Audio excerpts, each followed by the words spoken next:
各位朋友，大家好。最近美国民意调查系统中有一组非常重要，但是有特别隐蔽的数据，突然拉响了红灯。在美国历史上，从1950年到今天，在接近80年里边，这个级别的红灯此前一共拉响过3次，每一次都是以执政党以巨大的票差被赶下台来作为收场的。而且当时的总统基本上都被定在了历史的耻辱柱上。那这个数据是什么？今天对川普大酋长意味着什么？我此前说过，川普大酋长他这个人呢，对常识了解的不太多，他对商业很精，就是非常精明，比我们一般人强的不是一点半点。但是对常识性的数字，他和大街上随便抓一个傻白甜的小女孩来，你跟他聊这常识性的数字、常识性内容，他们的认知水平，说不定川普大酋长还不如那小女孩呢，大概率是这种情况。白宫内部肯定有人知道，智囊团很多，肯定有人看到。但是川普大酋长今天这么强势啊，面对这种强势老大，下属都很难做。一般情况下，为了维持自己的地位，避免自己叫做痛失上宠，丢失了宠爱，所以一般下边的人呢都喜欢报喜不报忧，就算用话垫一下，想提醒一下，以川普大酋长的自信和他对常识的缺乏，他未必能明白你要表达什么意思。所以，川普大酋长大概率还没有意识到底发生了什么事儿。那到底是什么事儿呢？就是在民意调查中专门有一栏叫做年轻人，就是从18岁到29岁，刚好11年啊，或者是10年里边，特别最年轻的人，18岁是美国人可以投票选总统，29岁代表年轻人血气方刚的结束。一般绝大部分这个年龄段的人谈恋爱或者即将跨入家庭，这一批人他们对美国总统和美国白宫政府的不满意率到底是多少？今天已经达到了70%，就这个月达到了70%，这个数字就是红灯级别，就是那种紫红的灯。为什么这么说呢？我先给大家看一下过去发生了什么啊。先看过去6个月，就这个数据，在过去啊，就是美国年轻人18到29岁年轻人对川普大总统的大酋长的这个不满意率一直不太友好。在去年10月份的时候呢，是58%到60%的不满意率。到11月份的时候，开始还在上升，就发生了类似爱泼斯坦案，涨到了59%到61%。到了12月份，涨到了62%，就继续上升。然后中间过了个年，过年的时候呢，大家都在去度假呀什么之类的，年轻年轻人对历史的对这个实际事件的记忆啊是有限的，他回来一点，又回到了60%。接着没想到了2026年的2月啊，噌楞一下，看到数字是什么？就年轻人对川普大酋长的不满意率直接到了65%到67%。这里边最重要的事儿是什么？就是明尼苏达州那边开枪打死了2位美国公民，那2位美国公民都比较年轻，虽然不是18到29岁，但都是美国人中那种类似于杰出代表，就是有责任心，要去拍照片，要去关注这个事儿，要去帮助别人，就这种就感同身受的那种年轻人被打死之后，所以年轻人就18到29岁这批人对川普大酋长的不满意率一下子拉到了67%。然后是这个月，就是川普大酋长开始打伊朗，打伊朗之后，这个数字蹭楞就起来了，直接拉爆了。拉爆是什么？68%到70%，70%就是警戒线，就是红灯线，就是紫红线。到达70%，在美国历史上这个数字并不常见。能够清楚的给大家掰着手指头数的啊，是3次。一次是越战，当时民主党约翰逊总统发起了越战，越战打着，学生们年轻人不满意率就直线飙升，接近了70%，最后达到70%。那一次对美国历史造成重大的伤害，我一会儿给大家详细讲。这是第一次。第二次就是尼克松总统上台之后，他上台之后呢，因为水门事件，就是水门事件导致美国年轻人突然发现，妈的，这总统不是能力问题，是他妈诚信问题有问题。所以年轻人对总统的信任度，对尼克松总统的信任度突然暴跌，跌到70%，这是另外一次。再就是小布什，他上台之后呢，先打了阿富汗，就是阿富汗，打得还不错啊，觉得挺爽。接着他就是打了什么？他就打了伊拉克。打伊拉克期间，美国年轻人的不满意率持续上升，最后达到70%，就是3次在历史上达到70%。这3次对美国都造成了颠覆性的这种叫破坏也好，或者叫改变也好。那么到底有多大的改变呢？我给大家简单的回顾一下啊。首先是第一次，就是越战时期，越战当时是由我之前跟他讲过，越战战争是由民主党一个总统叫约翰逊，他当时有一个突发事件，叫东京湾事件，就咱们中国的叫北部湾啊，就那个地儿，在中国海南岛的西侧，越南和海南岛家暴那个地儿，美军在这个地方呢，突然收到信息说越共啊小帆船要过来打他们，后来证明那个事就是彻头彻尾是个假的。但是约翰逊总统就拿这个事儿去找国会开会，国会相信他，就授权他可以进行反击，于是乎把越南拉进了越战。越南年轻人在这里死了5万多人，伤残惨重。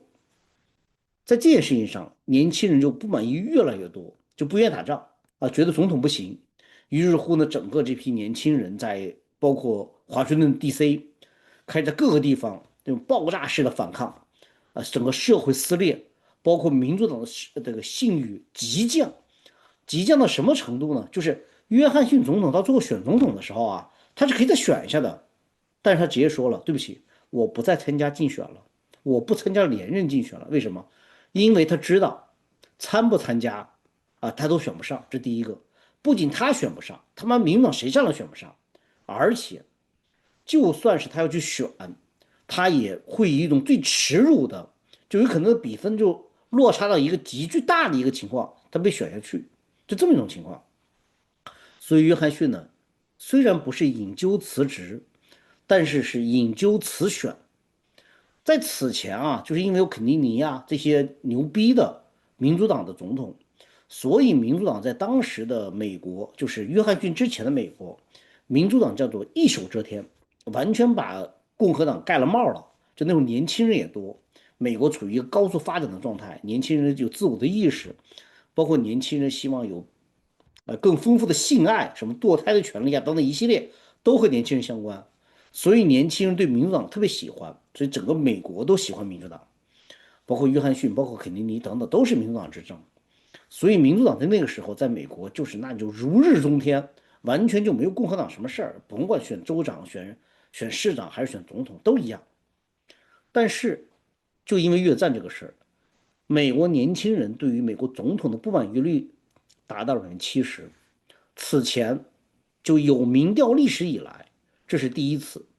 比如1930几年那没有民调，咱就不知道，但是有民调以来是第一次。第一次就发生什么事儿了？就第一次就证明，我操，约翰逊总统太他妈聪明了，太他妈牛逼了！我操，那真叫激流勇退！我操，激流勇闪！我操，面对困难毫不犹豫，立刻扭头就跑。为什么？就1968年的选举的时候，约翰逊就没敢连任，就没敢说老子要继续选一次。结果呢，就面对当时谁上台的？就尼克松。尼克松在1968年上台的时候呢，就直接就对民主党产生了一个巨大的冲击。就多冲击呢？就是他上台之后就开始恢复秩序，就把整个秩序往回拉。然后他要求体面的结束战争，他利用社会当时的震荡，就年轻人的不满意，然后吸走了大量中间选民，然后这一系列的叫拳打脚踢之下，在整个美国形成了一股巨大的呼声，就是开始没看明白尼克松到底会什么表现，但上台4年之后，所有美国人都知道，就包括尤其是年轻人都知道他是对的。这是看先抑后扬，然后尼克松又创造了个历史，就是美国选举史上历史，就是尼克松总统在1972年选举的时候获得了一次超级大胜，有多大呢？就是你一眼看过去，美国地图一片红，几乎没有蓝的，美国50个州51个州，因为包括华盛顿 DC 啊，是50个州加一个 DC。尼克松总统只给对方留了一个州，就是对方的家乡州，还投他，剩下全美全是红色的，就全投共和党。就如果当时约翰逊总统如果继续参选的话，在他那届就可能会出现这种情况，就是有可能就是尼克松一上台，我操，就因为你的错误，我之前说过，说不怕神一样的敌人对手，就怕猪一样的队友就这种情况。如果当时约翰逊上台和尼克松竞选的话，1968年那次就可能死得这么惨。但这个事儿拖了4年，尼克松在1972年达到了史诗性的狂胜，这当时就是第一次惩罚的是民主党，接着第二次惩罚的就是共和党和尼克松本人。约翰逊就是美国历史上著名的猪队友猪总统，因为他开启了越战，而且是他们完全是凭空捏造了一场战争，比今天还不如，那完全是捏造。因为那时候当时的战争手段也没那么丰富，窃听手段也没那么丰富，雷达也没那么牛逼，所以捏造就成功了。接着尼克松总统发生了水门事件，就窃听别人，都不是他派的，是他下面人就给窃听，结果他要去包庇这个人甚至为这事儿呢要去做伪证去利用自己的权利去进行司法干预司法。这件事情在年轻人心目中就突然就觉得我操，怎么这么操蛋呢？如果说约翰逊总统他是什么叫能力问题或者是他这个人叫做盲目自信就他各种各样的这德不配位，能力也不配位。那到尼克松这边是什么呢？就是你家不是能力问题，能力已经证明你很牛逼了，包括和中国建交，你核心是什么？是你家人品有问题，你的人品怎么这么差？美国人说我们家长小时候都说我们不能撒谎，结果你当着这么多人面去撒谎，你去干这些事儿，而且你还不接受最高大法官的这个最后裁决。在这种情况下，整个年轻人对尼克松的反对就邦当被拉满，又拉到70%。在这种情况下，后来结果大家都知道了，就是尼克松总统在面对弹劾真正生效之前他自己选择了自己下台。如果他不下台，他100%是美国第一个被弹劾下台的美国总统，这是100%的事儿。这是第二次，因为这件事情，尼克松下台之后就把他的副总统，因为按照美国的传承他下得很快，就把副总统推上去，然后副总统干了3年多，不到4年，然后接着再一转过连续选举，民主党又卷土重来。本来刚才我说了，共和党赢了一次史诗级大胜，理论上民主党那他妈缓着吧，再过20年你都说不定总统上不来。结果没想到，因为尼克松干错了一件事儿，导致美国年轻人的不支持率拉到70%。再次选举，民主党直接上台，就形成这么一个逻辑，把民主党这千年老妖从这个坟墓里又拉了回来。这是第二次。第三次就小布什。小布什那件事件呢，就是很简单的事儿，这大家应该都知道了。小布什当时他去打伊拉克那件事情呢，他妈的好像也是捏造的，因为拿的说的是洗衣粉，不是他妈化学药品。这件事情在美国年轻人中，我说的不是那个药剂的事因为当时还不知道。但是打伊拉克这个事儿，小布什这一次不是老布什这一次，在整个美国年轻人中形成了一次巨大的一次叫做反抗，反抗力度非常大，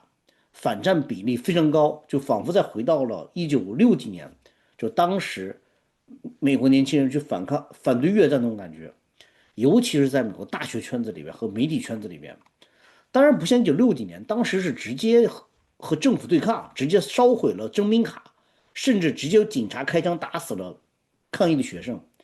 吸取了上次的经验，说这一次共和党政府没有干这个事儿但是这件事情在美国也是绝对是沸沸扬扬，是顶着天这个级别。当时很多学生都在怀疑这个所谓大规模杀伤武器到底存不存在，战争理由被广泛质疑。大家听到了吗？就和这次而且特别像，大家听到了吗？所以当时美国政府的就是政府信任度急剧下降，因为对你政府的不信任度，对总统的不信任度达到了70%，这就急剧下降了。国际压力极其巨大，战争的疲劳程度非常大。就后来导致快速的，就是奥巴马呀等一系列的民主党政府上台之后，民主党的老大们上台之后，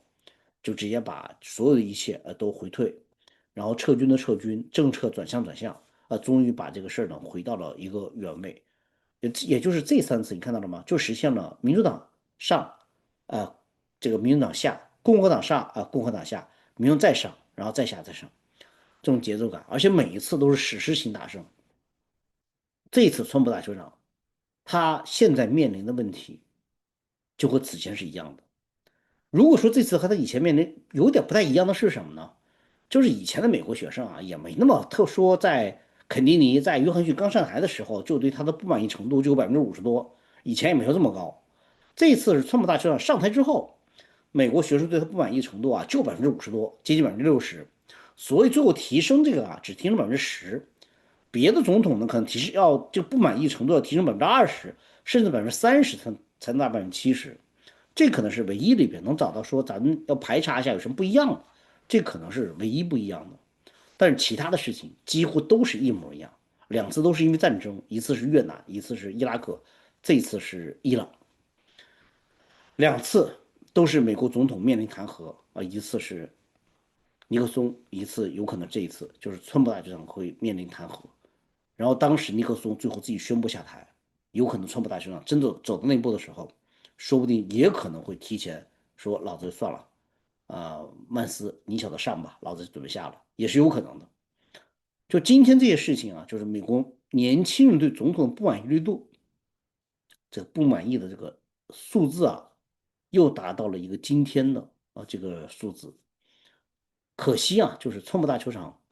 我真心认为他是不怎么看这个新闻的，他自己对常识不够理解，所以他压根儿没有意识到到底发生了什么。他可能并不知道自己屁股已经坐在了火药桶上，所以他现在做的很多事情还是什么呢？还是要 all in。